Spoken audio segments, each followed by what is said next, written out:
these developments, but it's a real shame. Chris Farfoy. Thank you very much, Mr. Chair. It's a pleasure to take a call on Part 2 of the Electoral Amendment Bill. Unlike Part 1, Mr. Chair, the Labor Party is going to support Part 2, so this part of the Electoral Amendment Bill will go through with quite a sizable majority. And as previous speakers have said, this Part 2 does make technical amendments to a number of other pieces of legislation which there are consequential amendments to them as a result of Part 1 of this bill. But I'd also like to take some of this call, I will refer to Part 2 very soon, but also a chance to speak to some of the issues that Alfred Ngaro made in his Part 2 speech. I understand that Mr Ngaro is a member of the Justice and Electoral Committee, and I think that committee does need some praise, and Mr Ngaro actually needs some praise for taking a call in this part of the debate, in this debate at all, because the Minister and the Chair has sat in this House and has been requested to answer a number of questions about the changes that have been made to Part 1 of this bill, not Part 2.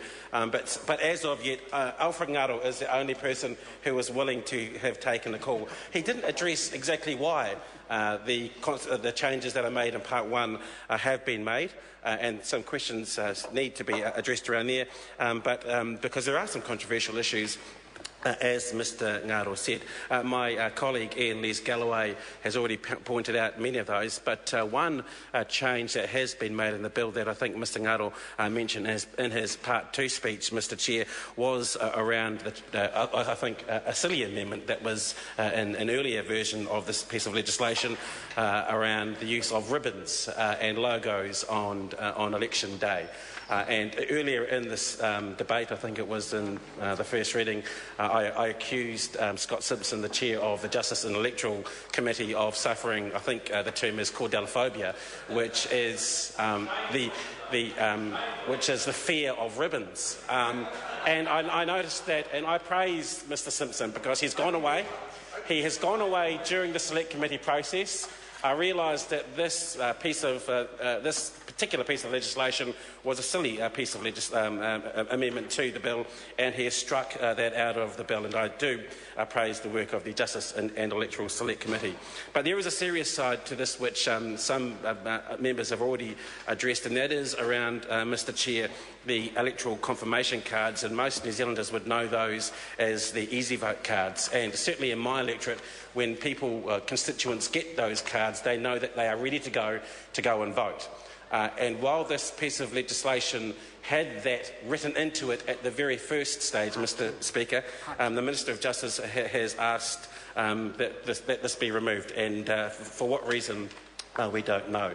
Mr Chair, can I also just point specifically to clauses 57, I think just clause 57 in the bill, which refers to amendments to the Citizens Initiated Referenda Act, and subclause 2 and 3 refer to the deletion of the signature of the Minister of Justice in Schedule Form 2 and Schedule Form 2A.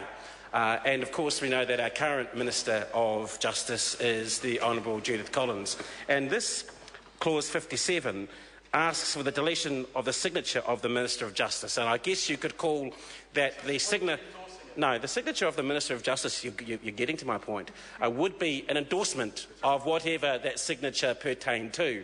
And we would hate for the Minister to be getting a bit of a reputation around the deletion of her endorsement from things given recent events. But let's not cry over sipped milk, Mr Chair.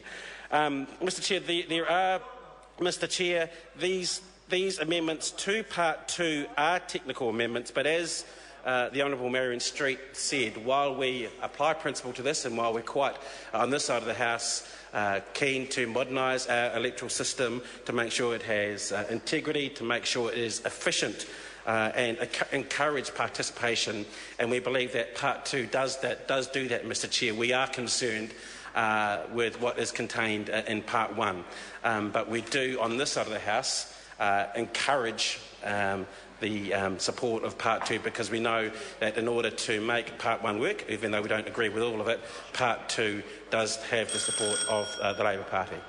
Members, the question is that Part 2 stand part. Those of that opinion will say aye. Aye. To the contrary, no. The ayes have it. Members, we now come to the clauses, and the question is that clauses 1 and 2 stand part. Ian Lees-Galloway. Thank you very much, Mr Chairman. This has been quite an extensive, well, not as extensive as some of us would have liked, committee